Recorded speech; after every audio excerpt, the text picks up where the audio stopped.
Hello everyone, I'm Professor Hyun Myeong from the Transportation Engineering Department at Myeonggi University. Also, I'm CEO of Studio Galilei, a mobility platform company.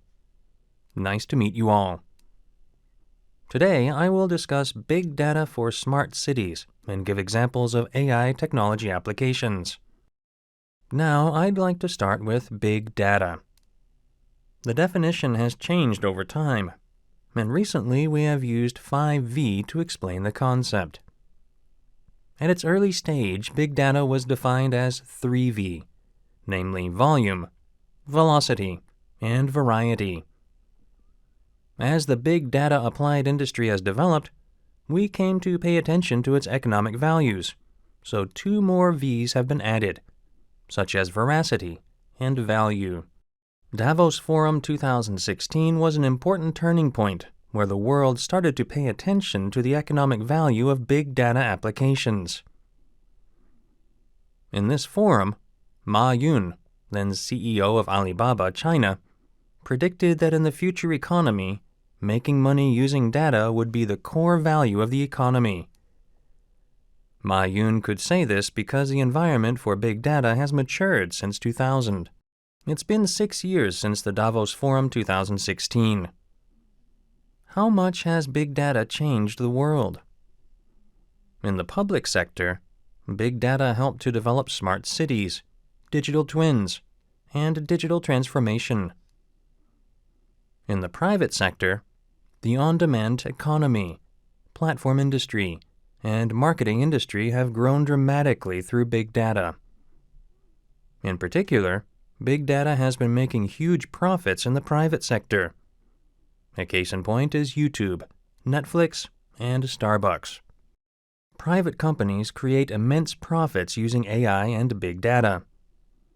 As you can see in Netflix and Starbucks cases, they can predict individual preference by collecting user data. Also, they can tell how much their users would spend on which services. Then what has the public sector do? What kind of data has been collected by the public for big data applications? It is tough to collect big data and takes a lot of time and money. Private companies can gather detailed data while providing their services. Each company's data might be limited to a certain area and might be a little, but when collected together, they could be vast and comprehensive. However, the public sector mostly spent money on research data. Recently, however, there appeared new technologies for data collection. They even appeared as companies whose primary business is data collection. Inrix is a good example that works with GM. This company purchases data from telecommunication companies to resell the processed analyzed information and knowledge. AirSage, in this picture, is in a similar business. Loplat, a Korean company, also has a data processing and reselling business. They collect data on mobile phone users in a building via location tracking technology with Wi-Fi connection. The processed data can be purchased in the data exchange in Korea, as you can see here. Like this, private companies have launched new business models for collecting, processing, and analyzing data. The public sectors also use user data, but data collection and application have yet to be activated. But there is one good example, which is TfL, Transport for London. In 2016, TfL started Wi-Fi service in the London Underground and encouraged mobile phone users to participate in the public data collection project by turning on Wi-Fi voluntarily 2 weeks into the service. If passengers don't want to disclose their personal information, they don't use the Wi-Fi. Fortunately, more than 90% of passengers participated in this project voluntarily.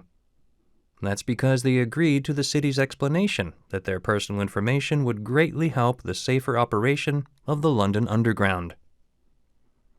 The collected data are used to predict how crowded the train and the station would be. Also, the data help build DB of passengers' routes, which will be used to provide alternative ways for a train accident. Korea has been working on data collection of individual door-to-door trace with GPS under the condition of fare discounts of public transportation based on the app.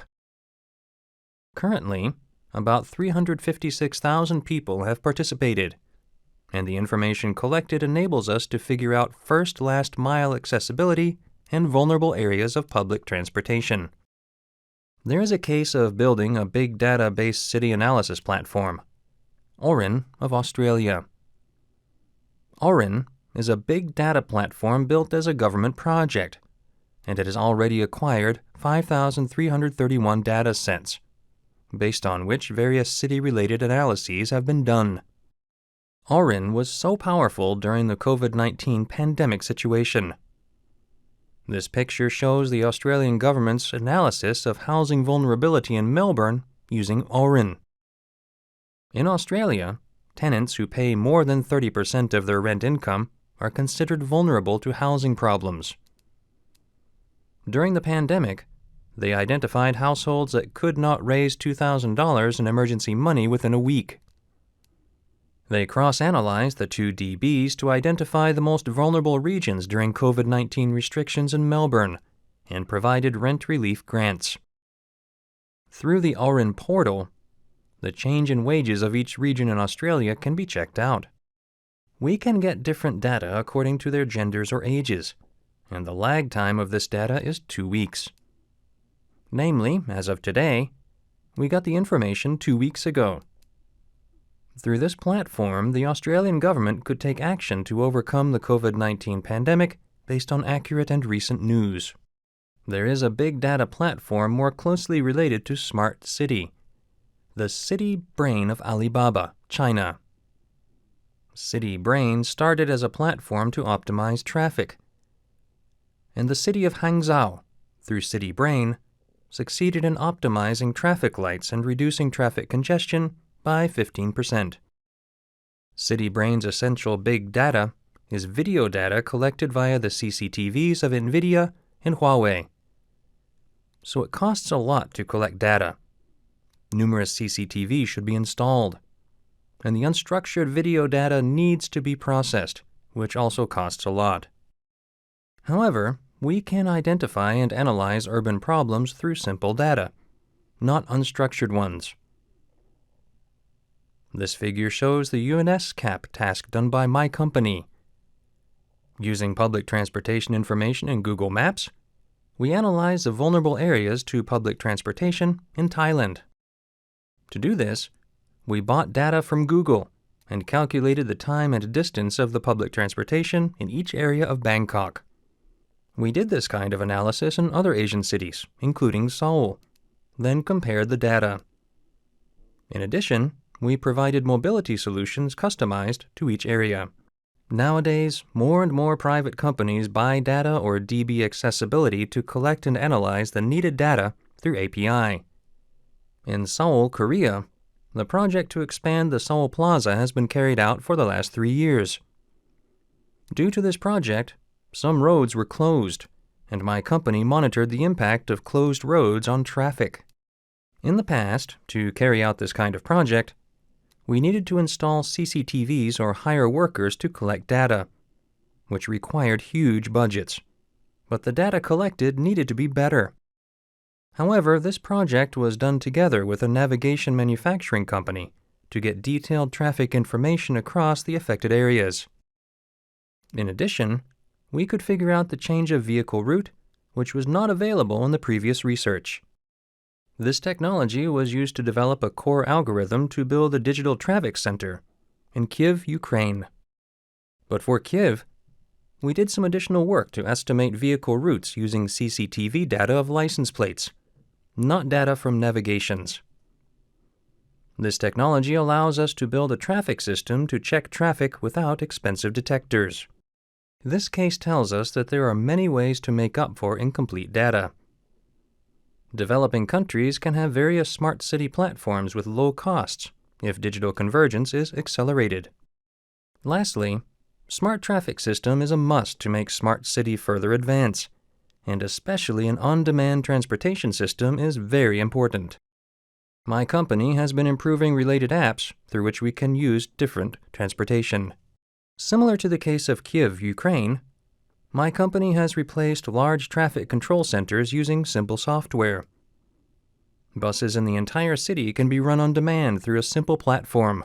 We implemented a pilot project based on this technology, and the result was quite impressive. In Gwacheon-si, Korea, bus passengers increased to 260 from 100. In Cheongju-si, the daily number of bus users increased to more than 180 from 54. With the improved public transportation service, many car owners started using public transportation, resulting in fewer greenhouse gas emissions.